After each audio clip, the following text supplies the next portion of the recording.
Okay, our final maintenance plan is the shoulder. That's another area that people tend to screw up a lot in sports and just everyday life. So we're gonna have a 3-step shoulder maintenance plan. The 3 things need to occur at the shoulder. One of our shoulder assessments we do here is it's called a back scratch. And for the back scratch to occur, 3 things have to happen. First, I have to have extension in my thoracic spine, so I have to have good spinal mobility in my mid-back. I also have to have stability in my scapula or my shoulder blade. That's number 2. And number 3 is I have to have good mobility in my shoulder joint, or we call it the glenohumeral joint, but it's the shoulder joint for this video series. So the first thing I'm going to have Joel do is I'm going to create that shoulder function in that order. I'm going to have him do thoracic mobility. So I'm going to have him hug his head with his elbows here. He's going to get a foam roller and he's going to put it probably in his mid-back, a little below his shoulder blades to start. He's going to bend back, maintaining this tight. I'm going to have him bend back, keep his hips down, abs in, protecting his lower back, and come up. And come back, trying to increase that bend.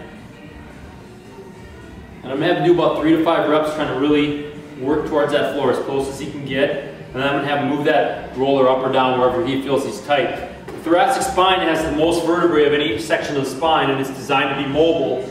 But when we sit at a desk a lot during the day, unfortunately it gets really tight and it can really affect shoulder function. So I'm going to have him do this about 3 to 5 times in different spots in that thoracic spine. That's step 1, is to create thoracic spine or mid-spine mobility. Okay, step 2, we got to create some shoulder stability in the scaps, in the shoulder blades. So we're going to use something, because you can do this anywhere, if you have a chair or if you have an edge of a bed, some kind of edge. This chair works really good. You just want to make sure it's fairly solid, not real soft. So we're going to use this chair to do a lower trap dip. This is for shoulder stability. So he's going to start in like a dip position. His elbows are straight, and he's going to just push up his body up without bending his elbows and squeeze his shoulder blades down and in. And then he's going to come down, and then he's going to come up, pulling his shoulder blades down and in. Notice how he's not moving his elbows, so the stability is coming right here through his shoulder blades.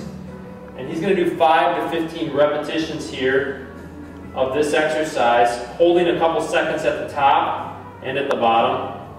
And this is going to create some good shoulder stability. It also wakes up these muscles in the upper back that like to go to sleep, especially when we're sitting at a desk all day. So that's step 2 of our shoulder maintenance plan.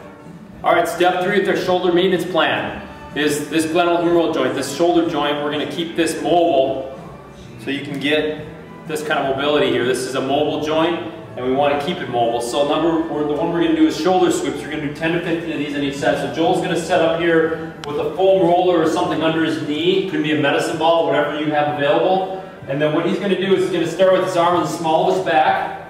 His shoulder is going to be pinned down as close as he can, his shoulder blade to the ground. He's going to sweep up over his head. He's going to turn his hand over, and he's going to sweep down, tuck that in back.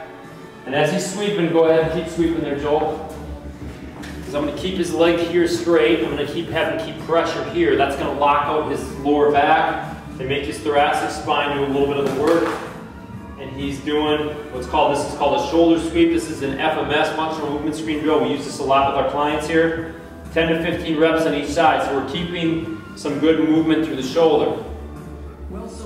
And he's got pretty good mobility, but a lot of times you'll have people start up and their shoulder will be lifted up, so you want to make sure you're trying to hold that shoulder blade as close to the floor as you can. So you're going to do 10 to 15 repetitions on each side.